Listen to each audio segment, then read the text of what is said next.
예레미야서 22장 10절로 19절까지입니다. 같이 읽습니다. 시작. 너희는 죽은 자를 위하여 울지 말며 그를 위하여 애통하지 말고 잡혀간 자를 위하여 슬피 울라. 그는 다시 돌아와 그 고국을 보지 못할 것임이라. 여호와께서 유다 왕 요시아의 아들 곧 그의 아버지 요시아를 이어 왕이 되었다가 이곳에서 나간 살롬에 대하여 이와 같이 말씀하시니라. 그가 이곳으로 다시 돌아오지 못하고 잡혀간 곳에서 그가 거기서 죽으리니 이 땅을 다시 보지 못하리라. 불의로 그 집을 세우며 부정하게 그 다락방을 지으며 자기의 이웃을 고용하고 그의 품삯을 주지 아니하는 자에게 화 있을진저 그가 이르기를 내가 나를 위하여 큰 집과 넓은 다락방을 지으리라고 자기를 위하여 창문을 만들고 그것에 백향목으로 입히고 붉은 빛으로 칠하도다. 내가 백향목을 많이 사용하여 왕이 될 수 있겠느냐? 내 아버지가 먹거나 마시지 아니하였으며 정의와 공의를 행하지 아니하였느냐? 그때 그가 형통하였었느니라. 그는 가난한 자와 궁핍한 자를 변호하고 형통하였나니 이것이 나를 알미 아니냐? 여호와의 말씀이니라. 그러나 내 두 눈과 마음은 탐욕과 무죄한 피를 흘림과 압박과 포악을 행하려 할 뿐이니라. 그러므로 여호와께서 유다의 왕 요시아의 아들 여호야김에 대하여 이와 같이 말씀하시니라. 무리가 그를 위하여 슬프다 내 형제여 슬프다 내 자매여 하며 통곡하지 아니할 것이며 그를 위하여 슬프다 주여 슬프다 그 영광이여 하며 통곡하지도 아니할 것이라. 그가 끌려 예루살렘 문 밖에 던져지고 나귀같이 매장함을 당하리라. 아멘. 오늘 이스라엘 왕에 대한 하나님의 경고의 말씀, 심판의 말씀이 선포됩니다. 오늘 두 왕 얘기가 나오는데 남유다의 마지막 왕들이죠. 요시야 왕이 16대 왕인데 남유다의 성군이었습니다. 신앙의 근본적인 개혁을 시도했던 분이고 이스라엘을 잠시나마 다시 한번 옛 영광으로 돌이키는데 혼신을 다했지만은 무기또 전투에서 전사를 하고 그 아들들이 왕이 되는데 마지막을 향해서 치닫는 나라의 모습을 보여주고 있습니다. 참 안타깝게도 한 나라의 운명이 왕이 어떤 태도를 가졌느냐에 따라서 좌우되는 것을 봅니다. 늘 우리가 열왕기나 역대기를 보면서 그렇지 않습니까? 열왕기나 역대기에 기록된 왕의 기준은 딱 한 가지죠. 하나님 보시기에 선한 길을 갔느냐 아니면 하나님 보시기에 악한 길을 갔느냐 그게 기준이 됩니다. 무슨 치적을 많이 쌓았느냐 일을 많이 했느냐 그게 아니라 하나님 보시기에 어떤 삶을 살았느냐가 그 기준이라는 것입니다. 우리는 다르겠습니까? 우리도 일생 동안을 마지막에 정리할 때가 되면은 하나님 보시기에 어떤 삶을 살았는지가 우리의 기준이 되겠죠. 오늘 어떤 기준이 하나님 보시기에 선한 기준인지를 한번 보도록 하겠습니다. 10절 말씀 다시 읽습니다. 시작. 너희는 죽은 자를 위하여 울지 말며 그를 위하여 애통하지 말고 잡혀간 자를 위하여 슬피 울라. 그는 다시 돌아와 그 고국을 보지 못할 것임이라. 요시야 왕이 죽었기 때문에 그때 이스라엘 백성들은 정말 슬픔을 가누지 못하는 큰 충격을 받습니다. 나라가 모처럼 부흥의 기미를 보이고 각 가정마다도 신앙의 어떤 그런 개혁의 바람이 불기 시작하자 사실 처음으로 6월절이 오랜만에 지켜지게 되고 굉장히 큰 어떻게 보면 국가적 질서의 회복을 경험하는데 그가 죽고 나서 아들 넷째 아들입니다마는 여호아하스라는 왕이 이제 또 등극하게 됩니다. 이 왕이 유다 왕조에서 가장 짧은 재임 기간을 기록합니다. 불과 석 달 만에 그는 다시 애굽으로 잡혀가게 됩니다. 그런 의미에서 보면은 참 평가를 받을 만한 시간이 아닌데도 불구하고 그는 아버지의 신앙의 개혁의 길을 따르지 않고 그걸 다시 돌이키고 번복하는데 그 짧은 시간을 또 보내다가 결국은 그런 일을 겪게 됩니다.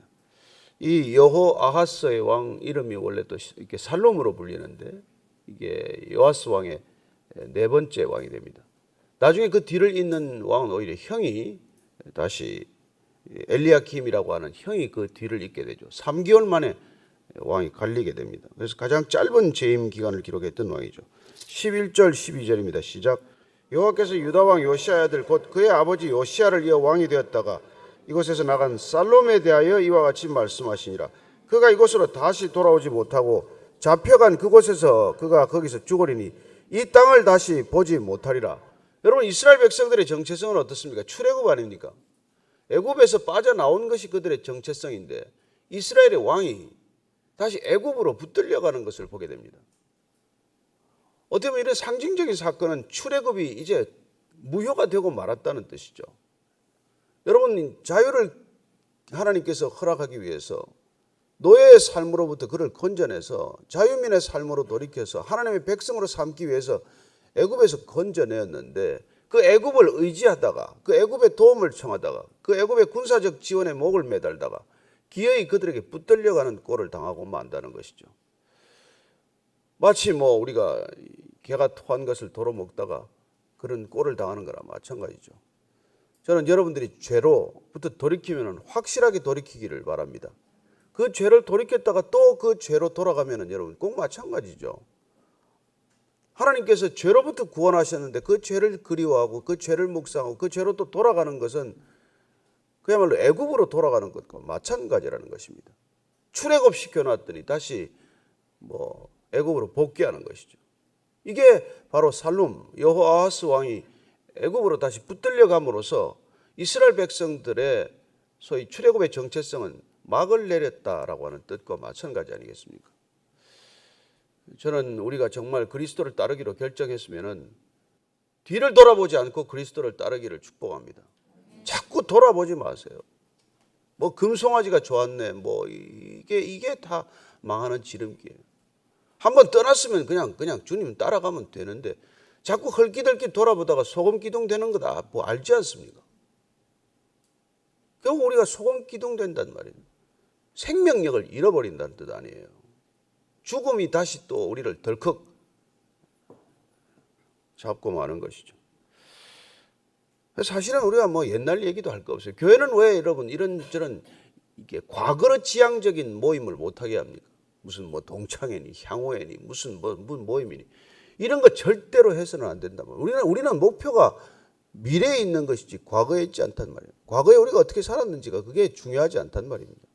과거에는 정말 우리가 입에 담을 수 없는 과거를 가졌다고 하더라도 하나님께서 새롭게 하셨으면 그 세기를 우리가 함께 가는 것이 중요하지 그 사람 놓고 뒷얘기할 거 없단 말이에요. 그 사람이 과거에는 뭘 했네, 과거에 무슨 일을 했었네, 그런 게 뭐가 그렇게 중요하냔 말이에요. 그런데도 그게 그냥 뒷말로 돌아다니고, 제가 하는 이 교회에서 한번 만난 분은 만나자마자 저는 재혼했습니다 그래요. 그 얘기를 왜 합니까?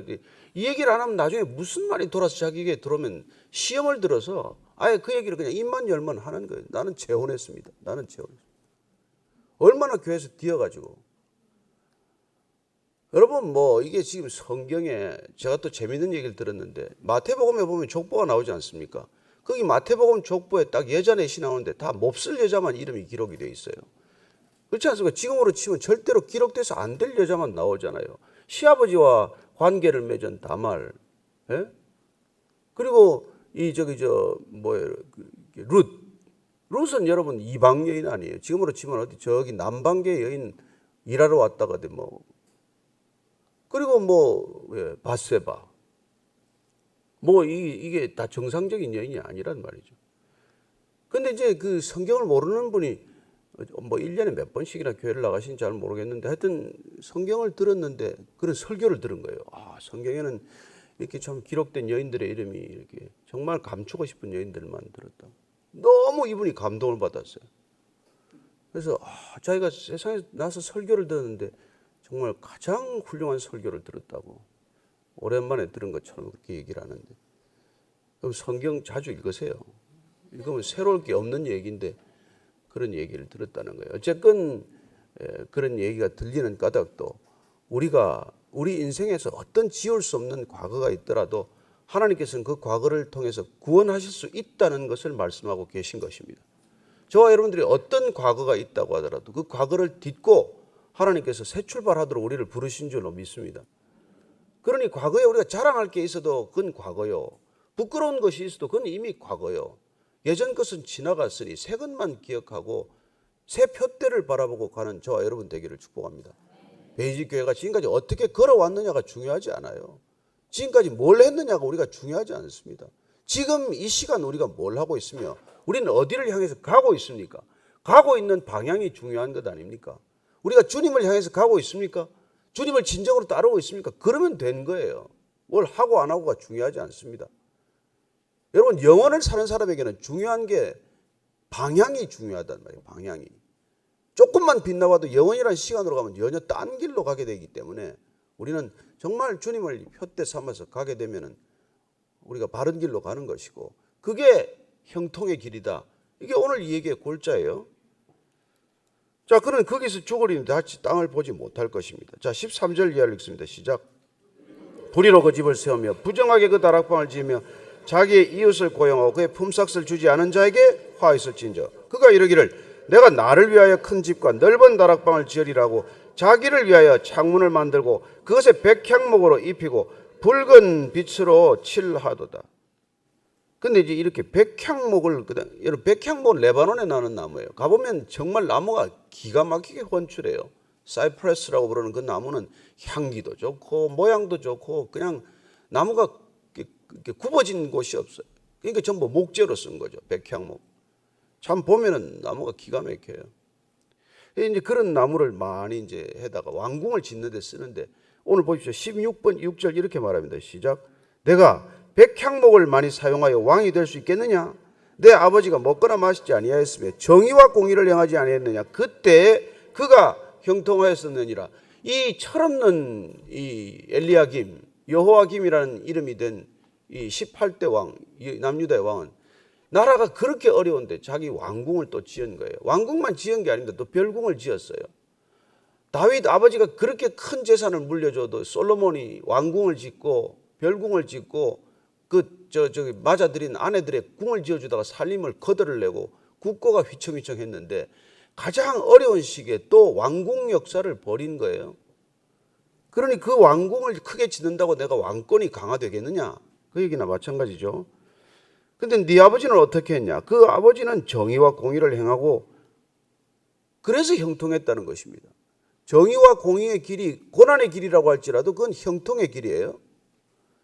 그러나 여러분, 우리가 타락과 부패의 길이 우리가 볼 때는 그게 성공의 길 같이 보여도 그건 망하는 길 아니에요.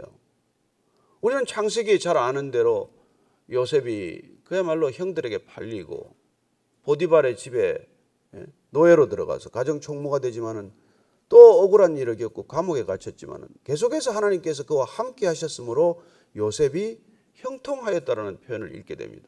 요셉의 형통함은 그가 감옥에 있지 않아서가 아니라 감옥에 있을지라도 형통한 것이고, 요셉의 형통함은 노예로 팔려 있을지라도 하나님과 동행했기 때문에 형통하다는 것입니다. 어떤 삶과 형편과 지경에 있더라도 우리가 하나님을 기억하고 있으면 그 삶은 형통한 삶일 줄로 믿으시기 바랍니다. 우리가 어떤 지금 지경에 있더라도 하나님을 놓치면 그건 지금 형통과 멀어지는 길이에요. 이 백성들이 하나님을 놓쳐서 지금 이 어려움이 다 생기는 것 아니겠습니까? 하나님을 없다 하고 하나님을 거절하고 하나님 믿는 사람들을 조롱하고 교회를 박해하고 그러면 나라가 망한단 말이에요. 그건 형통과 점점 멀어지는 길을 가는 것입니다. 그렇기 때문에 지도자도 세워지는 게 보십시오. 하나님이 백성들을 떠나면 지도자로 세워지는 사람들이, 하나님을 대적하는 사람들이 세워지지 않습니까? 요아스가 그렇게 아들들이 많았는데 어려서 또 낳았어요. 보면은 14살에 낳은 아들, 16살에 낳은 아들들이 나중에 왕이 되는데 이 왕이 이 지경들이 되는 것이죠. 참 안타깝게도. 그래서 여호와께서 지금 형통한 걸 또 이렇게 말해줍니다. 16절입니다. 시작. 그는 가난한 자와 궁핍한 자를 변호하고 형통하였나니 이것이 나를 알미 아니냐? 여호와의 말씀이니라. 오늘 중요한 두 단어를 봅니다. 하나님을 형통함. 이거는 여러분 불가분의 단어예요. 형통하기 위해서는 하나님을 아는 알미 있어야 합니다. 그러니까 하나님을 바로 아는 알미야말로 형통한 삶의 키워드가 되는 것이죠. 그래서 호세아서를 보면은 여호와를 알라, 힘써 알라라고 말하는 것이죠. 우리가 뭐 여러 번 설교를 들은 사람 잘 알겠지만 이 히브리어에서 알다라는 것은 너무나 친밀한 관계를 맺다는 뜻이에요. 속속들이 알다라는 뜻이고, 정말 모든 속사를 다 보여줄 만큼 그렇게 아는 것을 안다라고 할 때 하나님과 그런 관계에 들어가야 한다는 것이고, 하나님과의 그런 알매 관계, 그 관계가 곧 형통한 삶이라는 것이죠. 그렇죠. 우리는 하나님을 아는 만큼 하나님을 믿을 것입니다. 우리는 하나님을 아는 만큼 하나님을 의지하겠죠. 하나님을 아는 만큼 기도할 것이고, 하나님을 아는 만큼 누리게 될 것이고, 그래서 하나님을 아는 만큼 형통한 삶을 산다는 것입니다. 여러분, 참 안다는 게 얼마나 천차만별이에요. 우리가 무슨 운동을 해도, 우리 여기 교회 탁구 잘 치는 분들 몇이 있지만은 이게 수가 이게 하나하나 등급이 엄청난 차이가 있잖아요. 여러분들이 무슨 골프를 해도 그렇고, 무슨 그림을 그려도 그렇고, 예술을 해도 그렇고, 이 정도의 차이라는 게 뭘 알아간다는 게 얼마나 우리가 끝이 없는 알매 단계가 있습니까? 우리가 하나님을 안다는 게 별로 우리가 깊은 지식이 없지만, 그러나 하나님과 점점 더 깊은 관계로 들어갈수록 위대하신 하나님, 두려우신 하나님, 그런 하나님을 우리가 경험한다는 것이죠. 그런 하나님을 알 때 우리는 점점 형통한 삶을 살게 된다는 것입니다. 저와 여러분들이 이렇게 아침마다 하나님을 알아가는 시간 되기를 바랍니다. 하나님을 우리가 안다는 뜻은 그 하나님을 결국은 순종할 수밖에 없는 분이라는 것을 깨닫는 것이죠. 우리가 정말 전문가를 하나 만나면은 나 같은 문외한들이 전문가 앞에서 그냥 무릎을 꿇는 거죠. 손 드는 것 아닙니까? 그리고 그분이 조언하는 대로 가게 되잖아요. 전문가란 그런 것 아닙니까? 인생의 전문가는 여러분 단 한 분입니다. 하나님이 전문가십니다. 그분이 모든 것을 아십니다. 제가 하나님 믿고 나서 깨달은 건 내가 나를 모른다는 것이고, 하나님은 나를 다 아신다는 것입니다. 그러니까 우리가 하나님 앞에서는 속일 곳이 없고, 하나님 앞에서는 감출 것이 없다는 것을 우리가 알게 되지 않습니까? 그러니까 하나님 앞에서 우리가 모든 것을 회개한다고 하지만 우리는 회개할 수가 없어요. 내가 나를 모르기 때문에. 그래서 우리는 정말 하나님, 내가 부지불식간에 지은 죄를 주님 앞에 토설케 하시고 기억나게 하시고 깨닫게 하시고 용서해 주옵소서, 이런 기도를 드리는 것이죠. 어쩌면 우리가 아는 죄보다 우리가 모르는 죄를 훨씬 많이 짓고 사는 사람이에요. 하나님은 그럼에도 불구하고 무한히 우리를 품어주시기로 결정하셨기 때문에 그분은 다 아시면서 용납하는 것이고, 우리는 나 자신을 다 모르기 때문에 용납하는 것이죠. 여러분들 누가 욕을 하면 뭐라 그래야 된다고요? 야, 어떻게 저 사람이 나를 저렇게밖에 욕을 할 줄 모르나? 나를 알면은 정말 죽도록 욕해야 되는데 어떻게 저것밖에 욕을 못하나? 그렇게 넘어가야 된다고 그러지 않았습니까? 여러분, 사람들 우리는 몰라서 그것만 오해하는 거예요. 진실을 알면 우리는 볼 사람이 없죠. 우리의 속마음을 다 펼쳐보인다면 누가 우리를 가까이 하겠습니까? 근데 하나님은 그걸 다 알면서도 우리를 가까이 하는 거죠. 그래서 우리가 하나님을 알아간다는 것, 그분을 조금이라도 우리가 알게 되면 그분 앞에서 고개를 들 수가 없는 것이고, 우리가 십자가의 사랑을 10,000분이라도 알면 우리는 억울한 일이 더 이상 없어지는 것이죠. 그분이 겪은 억울함에 비하면 우리가 겪는 게 무슨 그런 대단한 억울함이겠어요. 그래서 우리의 억울함으로부터도 자유해져야 용서가 되는 거죠. 안 그러면 용서 못합니다. 자, 17절 이하를 읽고 마칠게요. 시작. 그러나 내 두 눈과 마음은 탐욕과 무지한 피를 흘림과 압박과 포압을 행하려 할 뿐이니라. 그러므로 여호와께서 유다의 왕 요시야의 아들 여호야김에 대하여 이와 같이 말씀하시니라. 무리가 그를 위하여 슬프다 내 형제여, 슬프다 내 자매여 하며 통곡하지 아니할 것입니다. 그를 위하여 슬프다 주여, 슬프다 그 영광이 하며 통곡하지도 아니할 것이라. 그가 끌려 예루살렘 문 밖에 던져지고 나귀같이 매장함을 당하리라. 참 슬프죠. 백향목을 많이 사용하여 왕궁을 짓고 별궁을 짓고 그렇게 호사를 다했지만은 죽을 때는 어떻습니까? 나귀처럼 그렇게 죽는다는 것이죠. 여러분, 아합 왕의 얘기를 기억합니까? 아합 왕, 북이스라엘의 아합 왕은 그 평민의 나봇의 포도원 그 하나가 탐이 나가지고 말이죠. 저는 포도원을 빼앗아야 되겠는데, 그러니까 그 이세벨이라는 아내가, 그가 하나 남편이 왕이 돼서 그걸 못 빼앗느냐? 내가 빼앗아 줄게. 여러분, 그런 아내 만나면 큰일 납니다. 당신 월급 가지고 안 살아. 내가 벌어 살지 뭐. 그런 아내는 좋을 수도 있겠죠. 있겠지만. 그러나 하여튼 그랬더니 기어이 어떻게 됩니까? 아합은 전차에 저 피를 흘리고 그 피를 개가할고 말이죠. 이세벨은 전신이 부서져서 그렇게 죽는 비참한 꼴을 당하지 않습니까? 왕궁에 사는 것이 중요하지 않습니다. 저는 여러분들이 하나님의 나라에 입성하는 것이 중요하다는 거 기억하십시오. 이 땅에 예루살렘 성이 안전하다고 믿지 마십시오. 예루살렘 성도 무너집니다. 새 예루살렘 성에 입성하게 되기를 바랍니다. 성전에 있다고 안심하지 마십시오.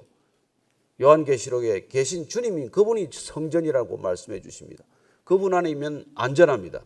오늘도 그분 안에서 하루를 시작하기를 바라고, 오늘도 그분 안에서 하루를 종일 걷게 되고 메마른 땅을 가더라도 힘들지 않고 피곤치 않다고 고백하기를 원하고, 그리고 그분 안에서 오늘도 잠드는 것이 오늘의 마침임을 기억하시게 되길 바랍니다. 기억할 때 주님, 제가 주님을 기억하게 하옵소서, 주님 안에 머무르게 하옵소서, 그것이 곧 형통임을 날마다 선포하게 해 주옵소서. 저는 여러분들이 오늘도 형통한 하루가 되기를 축복합니다. 여러분들이 어떤 상황에 있더라도 여러분들은 형통한 삶을 살고 있다는 것을 믿으시기 바랍니다. 여러분, 세상은 형통해 보이지만은 형통하지 않습니다. 그러나 저와 여러분들은 고통과 고난의 시간이라고 할지라도 이 시간이 형통한 시간임을 믿게 되기를 바랍니다. 요셉이 감옥에서도 형통했듯이 우리가 이 어려운 고난 가운데서도 형통함을 주님 기뻐하게 하여 주옵소서. 그렇게 한번 기도하겠습니다. 하나님 아버지, 감사합니다. 주님이 함께 하셔서 감사합니다. 주님 뭘 풀어주셔서 감사한 것이 아니고, 주님이 먹고 살만한 걸 주셔서 감사한 것이 아니라 주님이 아버지여서 감사합니다. 하나님 아버지, 주님 따르시옵소서. 함께 하는 이 기쁨, 나는 아버지가 있습니다. 고아처럼 버려두지 않고 내게는 아버지가 있다는 것, 이 사실이 감동이 되게 하시고 감사가 되게 하시고 기쁨이 되게 해 주옵소서. 부모를 잃어버린 아이들은 늘 부모를 그리워합니다. 아무리 맛있는 것, 아무리 좋은 것을 입어도 부모의 없음을 채워지지 않는 허탈함을 경험합니다. 하나님, 우리가 비록 어렵고 힘들더라도 살아계신 하나님, 그 하나님 우리의 아버지임을 오늘도 기억하고 기뻐하는 하루가 되게 하여 주옵소서. 모든 것을 다 가져도 배고픈 사람이 있고, 아무것도 없지만 늘 충만한 사람이 있습니다. 하나님, 비록 가진 것은 없고 비록 여러 가지 상황과 여건은 해결되지 않았지만, 그러나 우리가 하나님 안에 있을 수 있다는 것, 그 하나님 우리의 아버지 아빠라는 것 기억하는 것만으로도 오늘 얼굴이 펴지게 하시고 웃음을 잃지 않게 하시고 두 손을 든 손에 기도의 손이 내려오지 않게 해 주옵소서. 모세가 손을 들고 기도하면 아말렉 군대가 패퇴하고, 모세의 손이 내려오면 아말렉이 이스라엘 백성을 이겼듯이 우리가 두 손을 들고 기도하는 이 손이 내려오지 않게 하시고 기도의 호흡이 멈추고 그치지 않게 하여 주옵소서. 오늘도 주와 함께 동행하는 이 기쁨 놓치지 않는 하루가 되게 하여 주옵소서. 이제는 우리 구주 예수 그리스도의 은혜와 아버지의 사랑과 성령의 인도하심이 오늘 말씀 따라 다시 한번 백향목으로 지은 집을 자랑하지 않고 나와 함께하는 분이 아버지 하나님임을 기뻐하기로 결정한 이 자리에 고기 숙인 모든 하나님의 자녀들 위해 지금부터 영원까지 함께 하시기를 간절히 축원하옵나이다. 아멘.